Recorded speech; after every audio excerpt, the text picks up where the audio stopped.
Gordon, would you say there's much interest in Ontario these days in the constitutional ceremonies?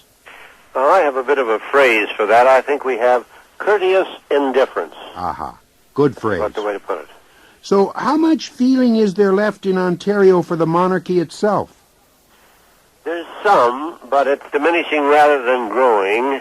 There are some events lined up for various days during the visit, but they aren't impressive or big. They're putting up some big screen television in the legislative buildings. They're flying a few flags. The borough schools, rather than the city schools, are having some celebrations, and there are some nostalgia dances. I don't know why nostalgia in terms of dances, but they have these things lined up.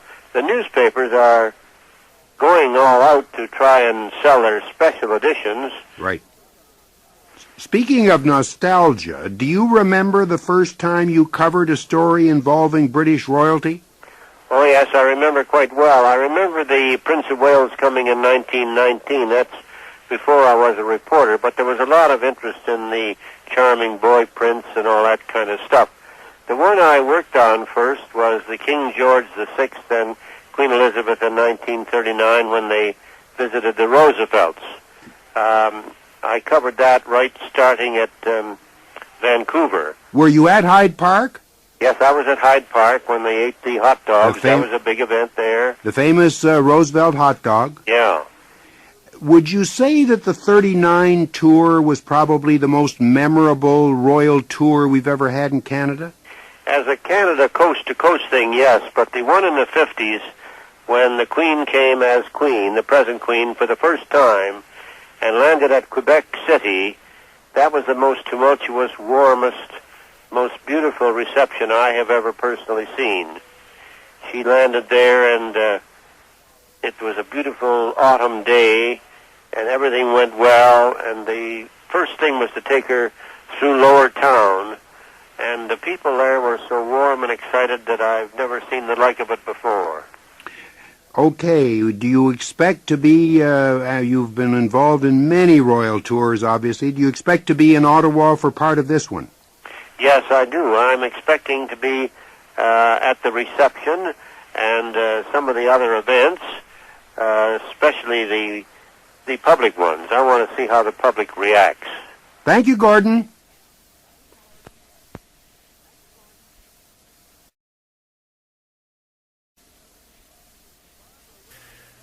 Barbara, where are we talking to you? I'm in what's called a green room. I never know why it's called green. Probably in the 1940s when TV was just beginning. And what's happening? Painted the waiting room green. Right. And what's happening?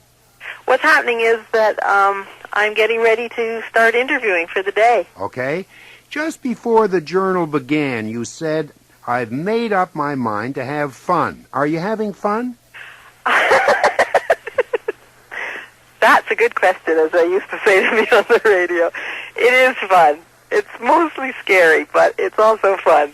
Well, you know, the scary part doesn't come over on the air or on the tube. You look very composed. I guess it's absolutely terrifying because every day it's potluck. Every day disaster lurks at least 4 times. And if you get through it, I've always found in daily broadcasting that it's the kick when you're done that gets you back in the following morning. I know. It's the high of having it done with for the day and having made it. Yeah. It's like swimming the lake, you know? You also said, Barbara, if the journal doesn't work, then the CBC doesn't work. Is the journal working? I think so. I think so. By that I mean that it's self-critical, it's alive, it's not smug, it's not certain yet. I'm sure in a year or two it will look quite different. But I think it's already a decent toddler. Well, I must almost toilet trained. No, you know, I think programs live like human beings. We're not a mature program yet, but we will be. But it is working. Okay, let's take one item that I saw a couple of evenings ago. The by-elections and the New Brunswick election. Is it difficult, even for so experienced an interviewer as Barbara Frum, to keep 4 interviews going almost simultaneously? I think it's difficult. I think it's difficult. I mean, I just can't bear it if I stumble on a single word, and I stumbled twice doing that. And that bothers me. But I guess that just proves how hard you're working, how hard you're trying to keep. I've always thought of it as juggling, really. You've got so many balls to keep in the air. And in that case, people were in 3 locations where they couldn't hear because of the background noise. So that was the extra challenge. What's the most memorable interview that comes to mind quickly that you've done on the Journal so far? Well, I just don't know what to say to that, Neil. All right, let me make it more explicit. Yeah. Have you done a difficult interview that you found was like pulling teeth? You know what happens is like a slate that you wipe so that you don't keep your memory so loaded that you can't think freshly that next day. I know exactly how you feel. I mean, it was difficult to talk to Trudeau face-to-face. It was difficult to talk to McKenty the night after, or the night of the budget announcement. I find it's especially difficult when a story breaks and you don't feel you've got it all, but you've got to get on the air and do the best you can. Yep. So easy to be an armchair analyst by the following weekend, you know, and do your thought pieces. We've got to react right away, and we've got to be kind of on the beam. Barbara, let's go back to the fun part. Have you done a fun item that you enjoyed doing? Well, I very much enjoyed this Everest stuff. I don't know if other people reacted the way I did. I enjoyed that a lot. Were you aware of the Everest climb? Oh, indeed, and I was aware of your great enthusiasm talking to those chaps over in Kathmandu. Well, it was just so marvelous to think that these guys moved to Alberta within the last 4, 5, 6 years, many of them from Britain and New Zealand, and became landed immigrants, or whatever they're called, got landed status, and proceeded to climb for Canada by practicing on our Rockies. I thought that was swell. Yeah, I think everybody did. Thank you, Barbara. Thank you, Neil.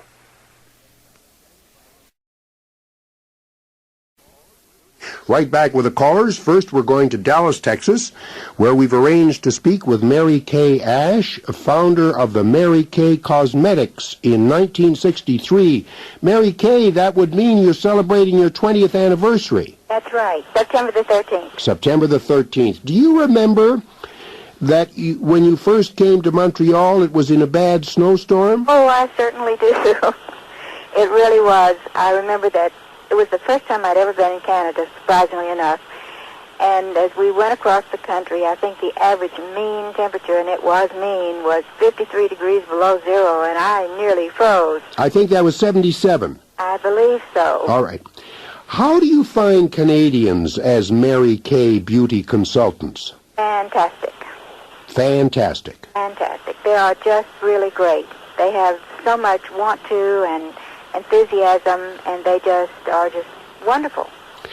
Mary Kay, how do you answer one of the major criticisms that I've come across, that is that God plays too big a role in Mary Kay Cosmetics? That's impossible. First of all, if I really believe that one of the major reasons that we have succeeded as we have is that when I started this company, I had retired for a whole month, and after 25 years of direct sales, and I wanted to do something for women. And about that time, a month to the day before we would begin, when we had invested every single penny we had in bottles and jars and formulations and whatnot, and everything was committed or spent, my husband died of a heart attack. And the question then, since I knew nothing of administration, that was to have been his job, do you go on or do you stop? And it was at that point that I decided there was only one way I could succeed, and that was to take God as my partner. And so, with that sort of beginning, we started Mary Kay Cosmetics on really a shoestring, and I never thought we'd get out of Dallas, much less to Canada and any other countries. So, you can see that a great part of my belief is a faith that makes it important for us to succeed is having faith in God, and I really think that it's important. Now, when our consultants come into the company, I do not try to tell them how to live their lives. I simply say that faith is important, and whatever God you worship, my goodness, you should have someone to look up to. How do husbands fit into the Mary Kay Cosmetics selling formula? Well, as a general rule, the husband plays a supportive role. he stands behind his wife, who usually is the consultant, because, you see, we go into a very intimate situation, into the home, where the woman or the women there remove their makeup, and many of them don't want to take their makeup off in front of a man. And so, as a result, men are usually not that successful in our company because of that intimate situation.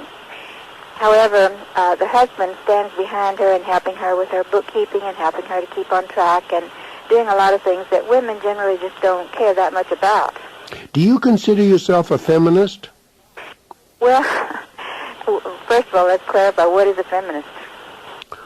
Oh, I suppose a feminist is a person who is behind most of the major issues that are concerning militant women's groups these days in the United States and Canada. You just hit the nail on the head there, militant women's groups. No, then I'm not. I really feel that life is a very precarious thing and that you have to learn how to live it successfully. And the family plays in our company a tremendously important part. I really feel that it's terribly important for the woman to want to be successful and to do all that she can to be successful. But I think that also her family is terribly important to her, and our company philosophy is God first, family second, job third. And of course I've been asked by many analysts, how in the world did you ever get a company off the ground with that kind of philosophy, telling people to put their jobs in third place? But you see, it's something that's basic to women. We have lots of things that are more important to us than making money. And one of those is our family. And if you put a woman's family on one side of the scale and money on the other, the family will win every time. Okay, a final question, Mary Kay. What do you mean when you say, I want women to bake their cakes and eat them too? Okay. I want women to have all the success that they're capable of having. And I have found that women have a tremendous amount of ability, particularly in certain areas. And one of them happens to be in what we do in our company. We today have more women earning over $50,000 a year than any company in America. That's North America. So we're very proud of that fact because my goal of helping women has been accomplished.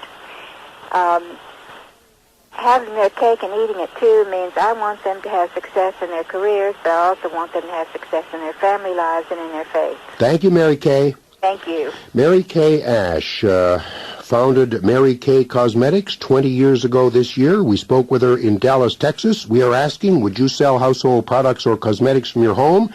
Thank you for your patience. 10:35, right back after this short break.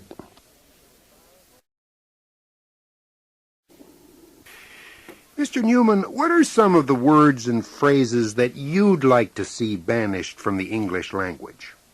Well, Mr. McKenty, I don't know that I'd like to see them banished, but I certainly would like to see them used less, or I'd like to see them used correctly. First, what are some of the words and phrases that irk you in terms of their usage in the English language? Well, one of them is in terms of, which you just used. Okay. Well, I don't mean to be rude, but let me point out that you really don't need it in the sentence you just spoke. In terms of could have been left out. All right. In any case, the terms of could have been left out. All you need is in. All right. However, let's go on, and forgive me for being... No, I think that's exactly the point to be made. One that annoys me, bugs me, irks me, whatever phrase you want to use, is that word that one hears over and over again in Washington, address. Another one is concerns. Have you ever listened to Senator Kennedy, Ted Kennedy, make a speech? The word concerns must come up 20 or 30 times in a speech, or in a news conference, or in an appearance on Meet the Press, or some comparable program, so that we have politicians nowadays addressing our concerns. And if they're not addressing them, they're articulating them. Without all of those, I can do without awesome. That's another one. So many things are awesome nowadays that nothing is. There's almost nothing that isn't described as awesome. Does it really, well, I can leave out really there, too. Mr. Newman, does it make any difference whether most people misuse a word such as hopefully? I think it makes this difference, that precise language is better than imprecise language. The misuse of hopefully particularly annoys me because it is evasive. If somebody says, hopefully the job will be finished, in the first place, you don't know who is doing the hoping. In the second place, what does it mean, hopefully the job will be finished? I saw a statement from somebody the other day, I have taken up the torch, the torch has been passed on, hopefully I will uphold it. What does it mean? Exactly. Hope to uphold it? Does he intend to uphold it? Does he expect to uphold it? Is he confident about his ability to uphold it?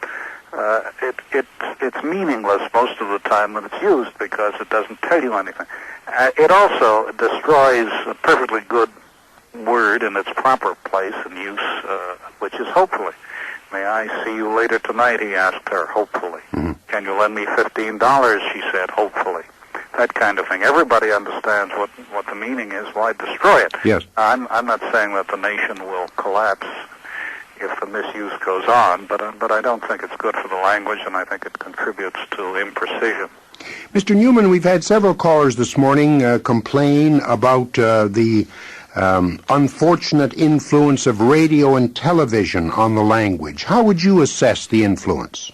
I think the worst influence that they have is not so much, well, in the case of television, that words are subordinated to pictures. I think the worst influence that radio and television have had in this country is that they have provided us with almost no silence, almost no quiet, almost no time to think. That is to say, if you listen to most radio programs, and obviously I'm not talking about yours, if you listen to most radio programs, the words just come out pell-mell. As soon as one thing is finished, something else is on you. There's almost never any time to think about what you've just heard. This is also true in television. We have the expression, you know it certainly as well as I do, dead air, and which implies that any time that goes by that isn't filled with sound is dead, which isn't the case at all. And I think that what this does is discourage the idea of thinking before one speaks. When I was in school, that slogan or motto used to be posted up on the walls of all the classrooms, think before you speak. It's almost become dishonorable or disgraceful or somehow humiliating to do that nowadays in the United States. You're expected to have a quick, snappy reply for everything. Thank you, Mr. Newman. Mr. Edwin Newman, the broadcaster with the National Broadcasting Corporation in New York, author of 2 books on the English language, Strictly Speaking and A Civil Tongue, published by Bobbs Merrill, and we'll be right back with the callers after this short break.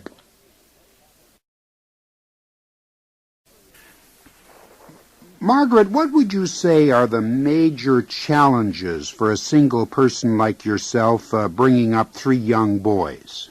Well, I think that the major challenge is, first of all, when you're put into the position of a marriage breakdown, is the 2 parents considering putting the children's interests first and not holding the children up for ransom between them, and you're settling of your own marital difficulties or differences. Mm-hmm. I think that that's the thing that I have found that has been the best for the boys, is that the boys, although my husband and I had a marriage breakdown and had differences as man and wife, we've never had any differences as parents. And so we decided that we would put aside and keep our own differences quite away from the boys and just work at being parents together, still each one of us retaining our 50% of the responsibility of parenting and raising the children.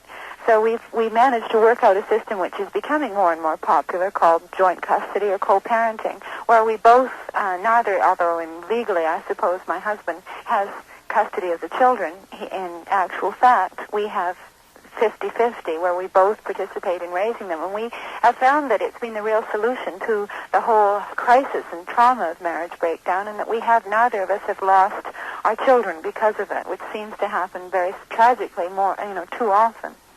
When you say the system that you and your husband have worked out, about how much time would you and Mr. Trudeau spend with your boys? How do you divide it up? Well, last year what we did was we had it, because I wasn't working, full-time. I had the boys for a week starting on Friday night and going to the following Friday night when they would be sent back, and then they'd spend the following weekend in the week in their father's home. Right. But that worked out quite well. The boys just adjusted very easily because we have proximity of house, which Yes. is very important of households. It's very important in this kind of relationship, is that you have to sort of live certainly in the same town, but in our case we just have about 3 blocks between us, which works out very well. But this year I have the children every afternoon after school. I found that both Pierre and I missed our input during the week that we didn't have them, and the boys missed it too. So this year after school they come to my house on the school bus from school for 2 hours every afternoon, and milk and cookies time and doing things together and tobogganing, whatever.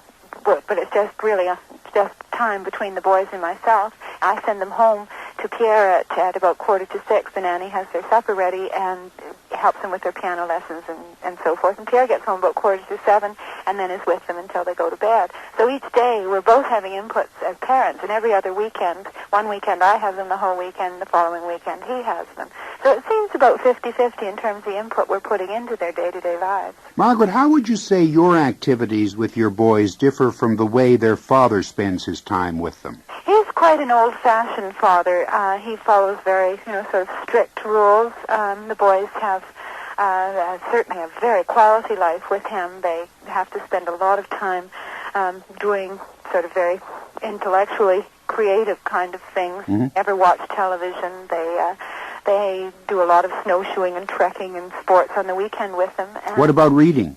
And reading, yes, a lot of reading. They have to, sort of very, very disciplined, which it's in a very old-fashioned, lot of time discussing things, and they have manners are considered extremely important in that household, which I think they are for all children. At my house, things are, of course, that's just a small house, and it's much homier and more cozy, and the boys, I have a much more modern approach.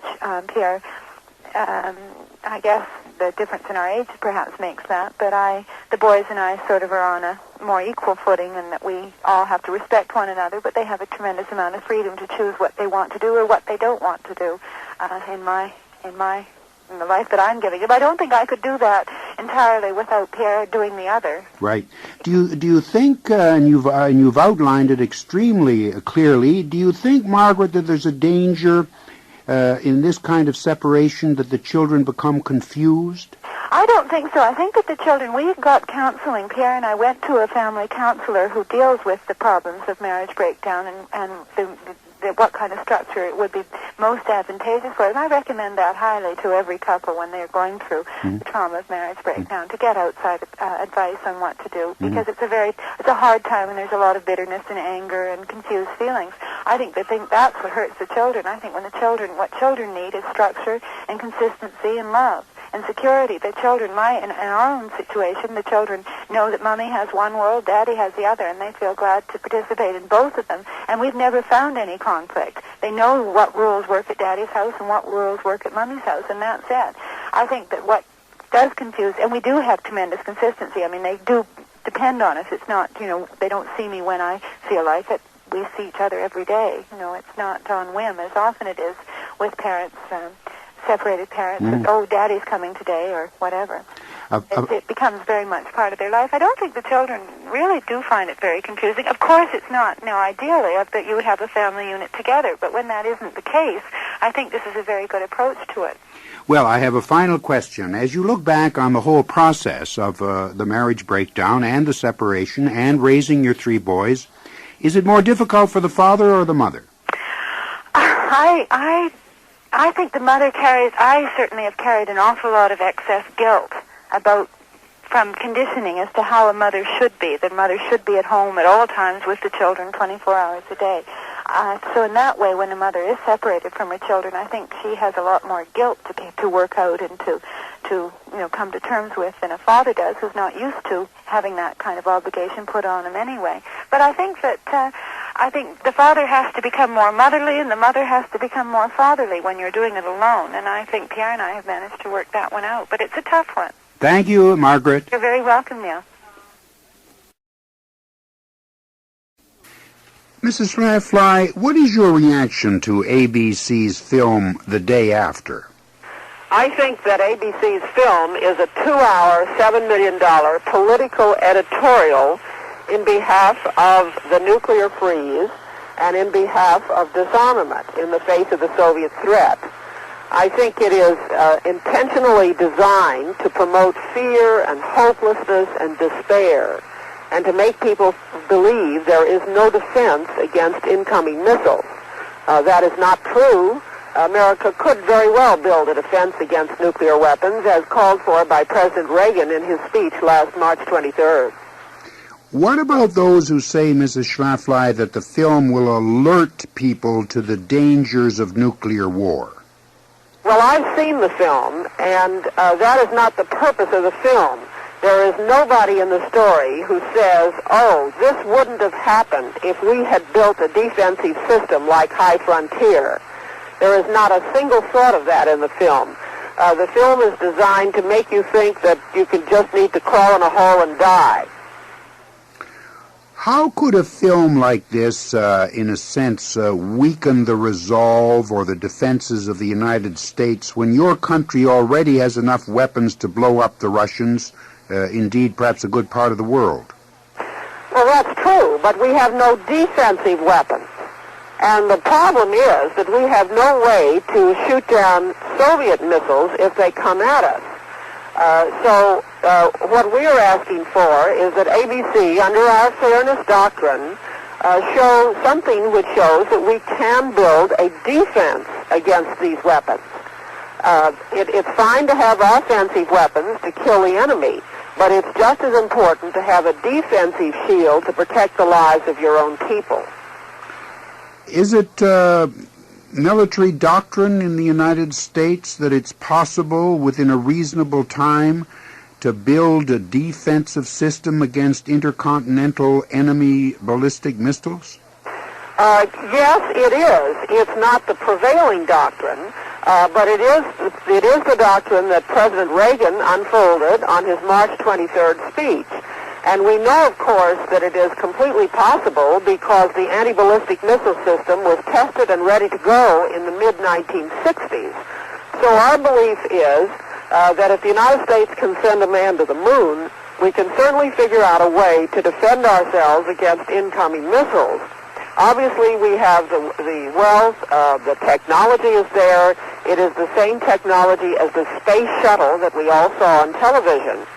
The reason the United States has not built a defensive system is because of this theory of mutual destruction that was put upon us by former Secretary of Defense Robert McNamara and then former official Henry Kissinger. But we feel it is a very wrong strategy because it leaves our people sitting ducks under the enemy attack. I take it, Mrs. Schlafly, then you believe that we could wage a survivable nuclear war? Oh, I think nuclear war would be horribly destructive, and if we were attacked, it would kill millions of people. The question isn't whether I think we can wage it and survive it. The question is whether the Kremlin thinks that. And prevailing military doctrine in the Kremlin is that they can wage it and win it. And that is why they have defensive systems, extensive civil defense, an anti-missile system around Moscow, and they are driving ahead with weapons of tremendous destructive power. A final question, Mrs. Schlafly. How would you answer those who say that the film generally reflects the views of the American Catholic bishops on nuclear war? Well, that is not true at all. There is nothing in Catholic doctrine that leads people to despair and hopelessness. In fact, in the Catholic doctrine, despair is a sin. And I was thinking more of the bishop's recent letter on disarmament and deterrence. Well, the bishop's letter in no way takes the position that we may not defend ourselves against nuclear weapons. There is nothing in the letter that says that. In fact, there is a passage in the letter that says that we have the obligation to have a defense against nuclear weapons. I think the important thing is to recognize the difference between the offensive weapons, which are capable of killing the enemy, and defensive weapons to defend our people. And as President Reagan said last March, is it not better to save lives than to avenge them? And that is why we are hoping, under the Fairness Doctrine, that the ABC stations will show the contrary view, that we can build a defense, we have the technology, and it is the moral thing to do because it's the first task of government to protect its people against the enemy. Thank you, Mrs. Schlafly. Thank you.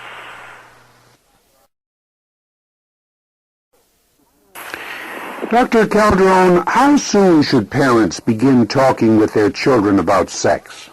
That's not really a question that can be answered categorically, because what we're talking about is a conversation that begins with the moment of birth, when the parent communicates through hands and stroking and voice and looks that you're an okay person, you're a wonderful person, and I'm going to do the best I can for you and love you.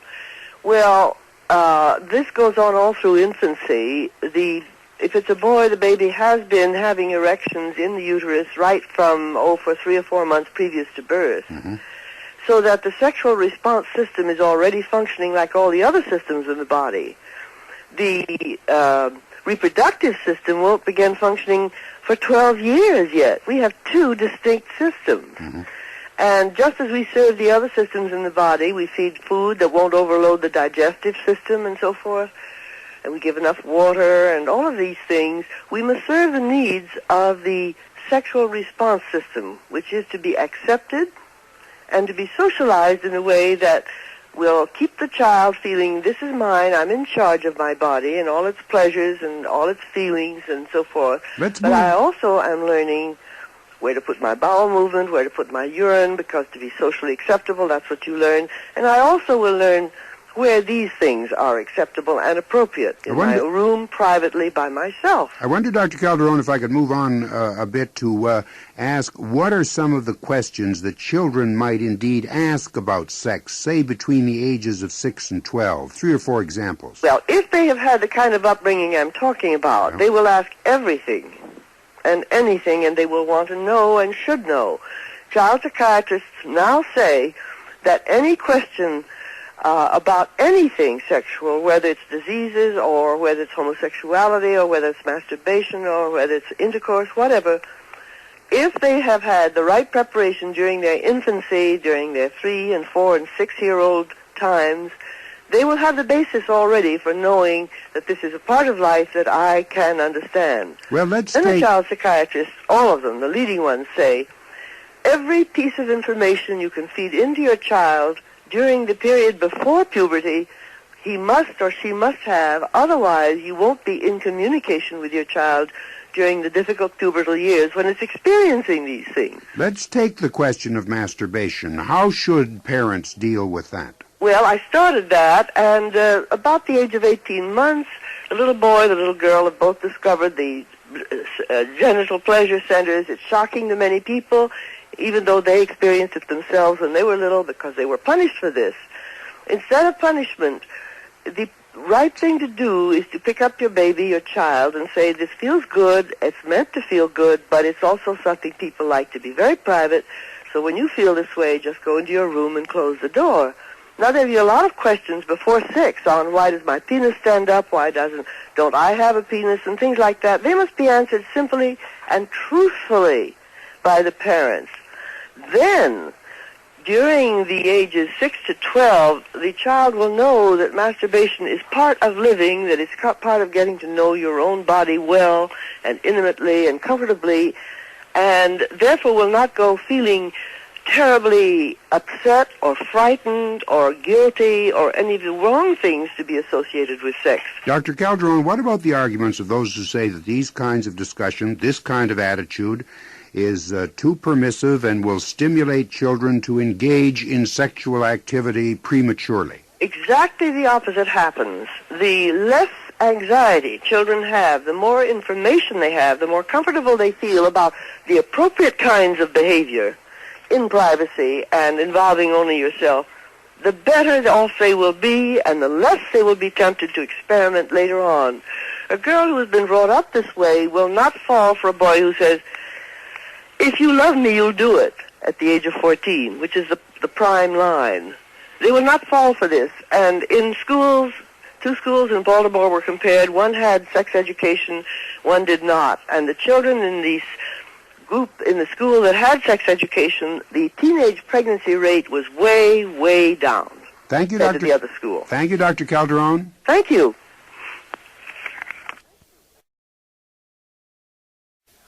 Chaos, people coming in and out morning, noon, and night. And, of course, the fact that Angie Duke, the chief of protocol, was trying to get the Secretary of State's message through to the heads of state, saying that only the ambassadors need come to the funeral, but the Secretary of State's message was too late. The heads of state were already on their way. Yes. It was a time that we all walked through a dream. The head ushers and the servants and the staff in the house didn't go to bed for 4 days and 4 nights. People couldn't believe what was happening. They almost couldn't talk to each other. Letitia, we've got a problem here. Some kind of a technical problem. Can we, just a minute, can we get it fixed? Yeah. My telephone? No, it's not your telephone. It's a problem here in the control room, which I've just been apprised of. I see. And I'm wondering if you're going to be, good enough to do this again. Sure. Well, on another day or No, right immediately. Oh. Right immediately. All right. Well, I'm at my typewriter. Okay. So I will just hang up and you call me? No, you don't. I don't think you even have to hang up.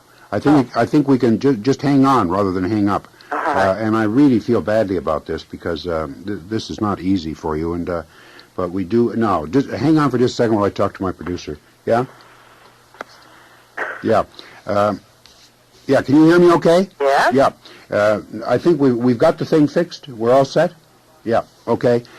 Stand by, Tish, and we'll go generally the same way. And I think you're making a very positive and very very warm contribution to the program, which we hope will be that in that vein. So, Right. So just stand by, and we'll start again. All right.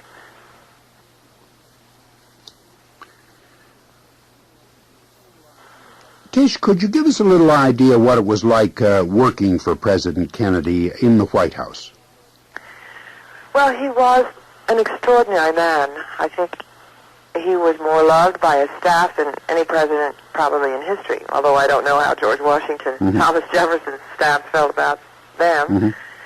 He had a warm, precious wit. He teased people. He cared about their personal lives. He asked about their families. He was personally involved with everybody on the staff, and as a result, we all loved him very much. There was an air of wit throughout the house, which made everybody try to be as witty as he. None of us could. But there just was this marvelous atmosphere that permeated the household. I find this all the more remarkable since I'm discovering how much pain President Kennedy was in because of his back. That was never publicized. He never let on. He was a real trooper. He used to have a great deal of pain, and the swimming in the heated swimming pool in the White House helped him a great deal, and then he had Dr. Krause working on his back. He had exercises and therapy. The fact that he managed to work so hard to be so, again, witty and up in his personality, and yet be in such pain, shows an extraordinarily courageous man. Indeed. I believe that Mrs. Kennedy telephoned you in Chicago to say that she was going to Dallas, and that was perhaps a bit of a surprise because she wasn't all that interested or happy about campaigning. No, I think that the presidential campaign of 1960 had been very hard on her. It wasn't her cup of tea. She didn't like all those politicians in her beautiful, very sort of delicate living room, throwing their cigar ashes all over the carpets. Right. She really hadn't liked campaigning, and it was exhausting. But she had become such an asset to the president in the White House years. She'd become such a person of authority in her own right, taking her own place in history, that she quite enjoyed that, and she wanted to help him in the new campaign. She was going to be another great asset again to him, so she really was very happy about going to Dallas and excited about it. How did you first learn of the events in Dallas? I was having lunch in the Mid-America Club in Chicago with Henry Sell, the editor-in-chief of Town and Country. And one of the waiters who knew who I was heard it on the radio in the kitchen. And he came in and said, Miss Baldridge, I've just heard the president's been shot. Well, I thought he'd been nicked in the finger. Yes. I mean, how could anyone do anything but nick him in the finger? So I rushed out to the kitchen, and Henry Sell also, and of course, the report came very soon after that he was dead. We just couldn't believe it. We just left the restaurant. I think half the people left the restaurant without even paying their bills. Mm-hmm. Everyone was just in such a state of shock. Mm-hmm. The whole building emptied, and people were milling around on the street just looking at each other in a state of shock. So I just went home and packed my bag and went out to O'Hare Airport and flew back to Washington because I knew I'd be needed for the funeral. How did you find Mrs. Kennedy at that time? Well, she was extraordinary. She was in a state of shock and moving with great dignity, supporting everybody else, consoling them. She was unbelievable. She pulled everybody together. It was an enormous logistical function organizing that state funeral, and she threw herself into it. I think that's what helped get her through those first 4 days, because there were so many enormous details to take care of. Grace under pressure.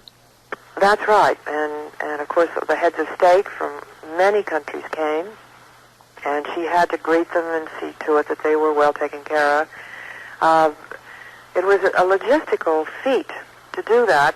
When he was killed on Friday, and Monday morning to have that funeral, it was unbelievable. Yeah. They got the marching bands from all over the country. The Scottish bagpipers were pulled back from the west where they were on an engagement.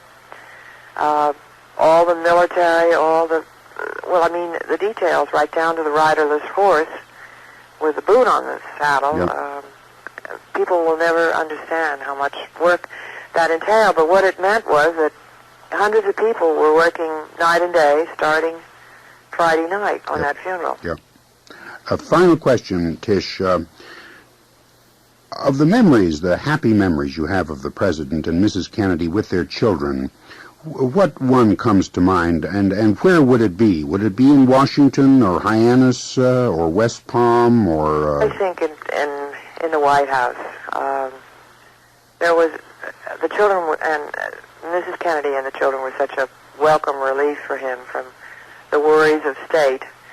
And things that I will always remember, things like John's first birthday party when Caroline was all dressed up and John in his little white suit, and the great birthday cake, and the president is there with the children and the nurse and the mommies, and John, he said, now John, it's time to blow out your candle, and John just blew out the candle and then put his entire face into the white frosting. And the president said, there's some smart kid. And, I remember things like that.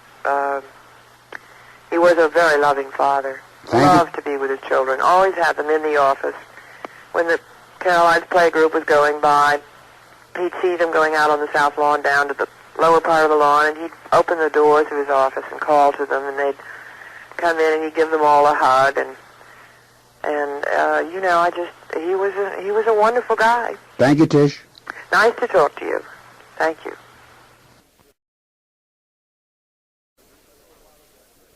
Mr. President, you said a little while ago that you felt that the world was a little more secure place since you've been in power. How do you account for the fact that so many people in so many countries think that during the last 3.5 years, the world has moved closer to war rather than closer to peace? I would say that is because that's all that most of the people have been hearing in political dialogue from one side since we've been here in the 3.5 years that I somehow have an itchy finger and I'm going to blow up the world. And that has all been duly reported by so many of you that is the tone that the people have been getting. And it doesn't do me any good to tell you that having seen 4 wars in my lifetime, I don't know of anyone in or out of government that is more determinedly seeking peace than I am. And my goal is the total elimination of nuclear weapons if we can get those fellows back to the table and get them to start down that road of mutual reduction. Then they might find out what common sense it would mean to eliminate them. But I would also point out that if we're that dangerous in 3.5 years, why is it that while the Soviets are still carrying on in Afghanistan and backing the forces in Kampuchea, the North Vietnamese forces there, but all those gains that they were making in the few years before we came here, Ethiopia, South Yemen, Angola, all of those things, they haven't taken another inch of territory since we've been here. I think, Mr. President, what the ordinary person is seeing is that the United States is rearming heavily. The Russians are rearming heavily. And the ordinary person says, what is going to be the outcome of this arms race? Nobody is at any table. No, it is as simple as this. The Soviets, this isn't new for them. They're up at full pitch. I doubt if they could expand their military production anyplace beyond where it is right now, or the rate that it is. On the other hand, they know that when for the first time in, as I say, decades, they see us determined to refurbish our defenses, they know that they can't match us if there is such a race, which means that the only alternative for them is to watch us catch up or to sit down at the table with us and work out something in which they won't have to run the risk of someone being superior to them militarily. Helen's told me I'm all through. 90-0171.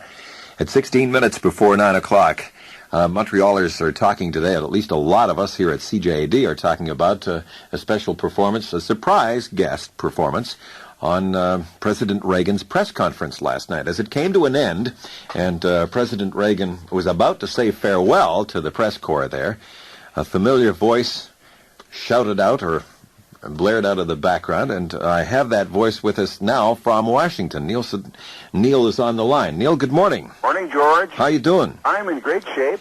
Well, tell me how you know, when you left here on Friday morning, you said, I'm going on a holiday. I'm going down to Washington and New York. Okay, and you said, I'm not going to do anything in particular. Did you know that you were going to the president's press conference? Oh, George, I didn't have a clue. It never even occurred to me. Let me tell you very briefly that Bill Johnson, who many of our listeners will know, and you will know, a long-time Quebec correspondent for the Globe and Mail, is now in Washington, I believe in charge of the Globe and Mail's Washington Bureau. I called Bill because I want to do a little background work here on the American political situation, and Bill has been writing about that, and I asked Bill if we could get together for dinner, and he said, well, we can't do it last night because of the president's press conference. I said, what press conference? He said, well, the president's having a press conference tonight. So I said, is there any chance that I could get into it? So he said, well, you're supposed to arrange these things in advance, but he gave me the name of a woman at the White House. He said, call her and see what she says. I called her. She was very much more positive than I thought she would be. And we had to call Montreal, and we had to get Ralph Lucas to vouch for me, and I had to be sure I had some identification with me. And she said, come on out at 7 o'clock. So I called her in the afternoon. I said, did Montreal call? Is everything all set? And she said, everything's all set. Well, I still wasn't sure till I really got in there because I spent quite a bit of time at the Northwest Gate. I took a cab to the White House about 6:30. I got there good and early, about 7 o'clock, and they made me fill out a lot more papers. They looked at this identification I had, which was back from 1977. Finally, they gave me a piece of paper, and usually it takes 4 months to arrange these things. They gave me a piece of paper. I walked onto the White House grounds and over into a building where we waited for a while. Then we were escorted to the East Room, and I sat down and had no particular intention of asking a question. But you know me, George. Yes. You know, when the opportunity, he kept looking over towards the end in our direction. I was not nearly up with the big stars at the front, you know, the ABC, CBS guys and women. I kept putting my hand up, and finally he nodded. Well, that was all I needed. I got up and asked a couple of questions, which seemed to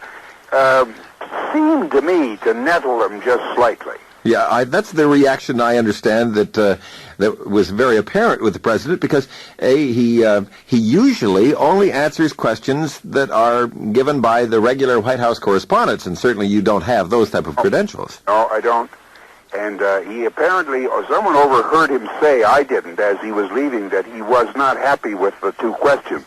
Well, you are one of the president's most bitter critics, of course. There's no doubt about that.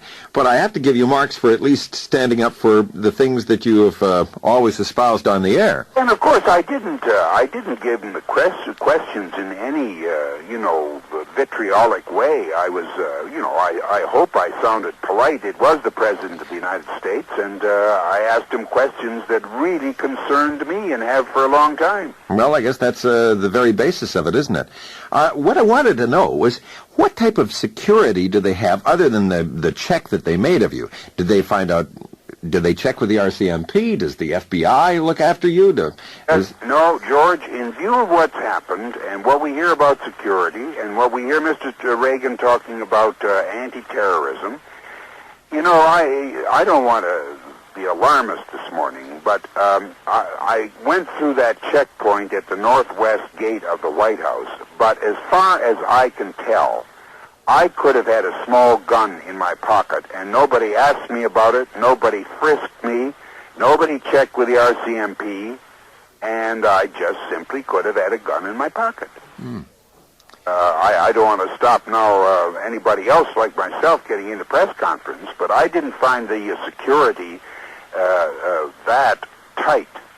Well, maybe you had a couple of good people working on your behalf, particularly the Globe and Mail, I guess. Well, the Globe and Mail, and of course, then when they called Montreal and Ralph Lucas gave them all the information that they required, let me put it this way, it was simpler to get in there than I expected it would be. Mm-hmm. And then when I asked two questions of the leader of the Western world, I just about flipped my lid myself. By the way, what was your reaction when you finally stood up and asked those questions? Did you get any particular rush out of that? In what sense? Well, was there any sort of anxiety or any... On my part? Yes. No, I don't know. I don't know why, George. I felt as cool as a cucumber. I would have had just as much nervous. I was not nervous at all. Not in the least. I would have been just the same as if I were asking Robert Bourassa or René Lévesque. There was no great sense of awe with the president. Mm-hmm. I mean, he's a very amiable, non-threatening sort of man. Mm-hmm. I noticed that last night when I've seen some television reruns of the press conference last night, he seemed to be perfectly in control. He was right on top of it. No question. Mm-hmm. Right on top of it. And I was talking to a woman correspondent next to me who said that often Carter's press conferences turned into chaos. I was asking her, what's going to happen? Who can ask questions? How do you ask a question if you want to? And she said, you'll know he's always in command. Well, he was very much in command last night. Seemed in very good humor. Was the woman that you talked with surprised when you did ask your questions? Well, I don't know. I was so kind of, by that time, I was really kind of surprised myself, and I just didn't see her reaction. I'll tell you that on the way out, one of the famous old correspondents, the women, now I've forgotten her name. She's been there for years. Oh, yeah. She's the matriarch of the press corps in Washington. That's it. Right. And I haven't got her name. She turned to me, and we, just as we were walking, she said, good questions. Oh, I felt great. I really did. I went out and got a cab, and I came home, and I had a nice dinner. Well, now you know what it's like when the lines are blazing. I know. All right. How's everything in Montreal? Very good. We're going to take care of your show today. Okay. Don't you try and get through. We'll cut you off. Okay. Okay, right. Bye for now. Neil McKenty from Washington.